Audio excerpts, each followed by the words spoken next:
less nonsense as Jason Jackson. Jason Jackson has never been in a group of 5 and avoids them at all costs. Very talented, we've had him here before. Please put your hands together for Jason Jackson! Woo.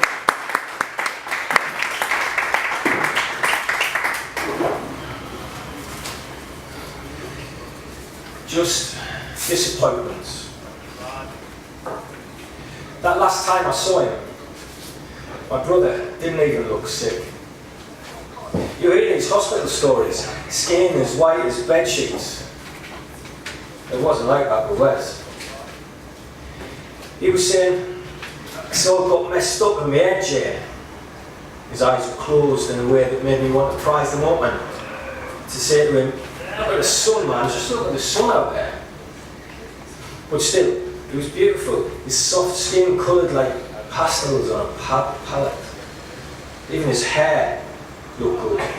Bird chick fluffy, same as when we were kids. I mean, the bloke was supposed to be dying. It was ridiculous is what it was. What do you mean you feel messed up? I said, not touching him, not holding his hand, not doing anything, just sitting there, legs crossed, playing with a thread, dangling from the sheet. Besides, it's the now and then of it, mate. I'm alright most of the time. But when I sleep, I have these dreams. And I wake up thinking I'm back with Kate, and we're playing Velvet Underground vinyl on that wee little turntable we used to have. Or that I'm at Dad's place, and you're there. And we're climbing that tree, remember trying to see into Mrs. Prentice's place to get a look at her tits? He reopened his eyes, but he didn't turn at me. Half the time I don't know where the fuck I am, Jim. It's the drugs, mate, I said. I haven't thought about Mrs. Prentice in years, and I rarely thought about Dad anymore. But Kate, where's his ex? Well, that was something else. I'd only felt her legs wrapped lightly around my waist at one time. I'd only heard that little sucking sigh she made, singing where she put a little finger in her mouth as she slept. Smelled the morning musk of her. That one time. It had been enough. You still hurting, Wes? I said. He was already asleep. There were 3 nurses who I was on first name flirting terms with. But the one who told me to leave that day, she wasn't one of them. I took a look back at Wes, and he seemed peaceful. At the time, I almost felt jealous. I still thought I'd seen him again. I don't smoke in the car anymore, so I stopped outside on the bench. There was this little fenced-off square of concrete for smokers, and a bloke was leaning on a metal walking frame with a drip suspended from it.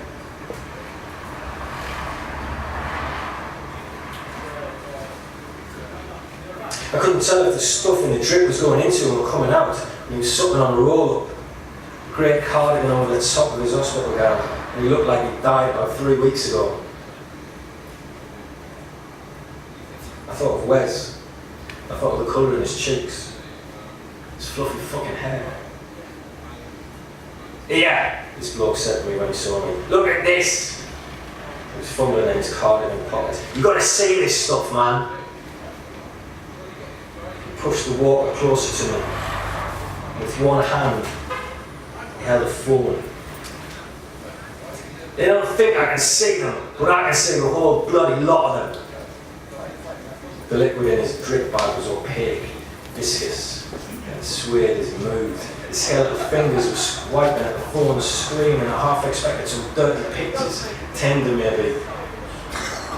Even a sick at heart, right? But it was just shot after shot after shot of a view from his ward window. Sky, clouds. Sometimes there was a window frame, faded curtain, the same colour as the one in Wes's ward. Or just a bit of a wall. "Yeah," I said, "really nice, man." I watched him spit out the roll-up. I watched the saliva on his chin. What was I supposed to be looking at anyway? He shook the phone like he might make the pictures clearer. "Unidentified flying objects! UFOs, you bastard!" he said. "Hundreds of the things every bloody day." He turned the screen and himself kept swiping. "They think I don't know. But I know." They're the ones who've done this to me. And there they are, waiting. Pointed at the sky, and then he looked at me. He was crying. Maybe it's just the sunlight in his eyes. They're glowing. He said, quiet now. He shoved the phone back in his pocket. Listen, I said, but he was already shuffling away. While I finished my cigarette, I looked up at the windows in the hospital, trying to work out which one was Wes's, which one might be the old blokes, but it was impossible, they all just looked the same. I wanted to tell Wes about the woman I'd slept with on Saturday night. She'd said I should call her Red on account of her lipstick. It felt like she was playing a game, acting out a role, and I went along with it for a while. I couldn't remember it got bored first. When I woke up, she'd gone.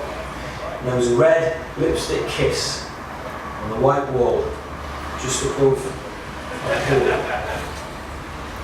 It made me think about how many other walls she'd kissed, how many other men she'd asked to call her Red. I wanted to tell Wes about it, how I put my lips on the same spot where hers had been, how it felt cold and greasy, how I laughed anyway. I wanted Wes to laugh too. I thought maybe I could tell him next time I saw him.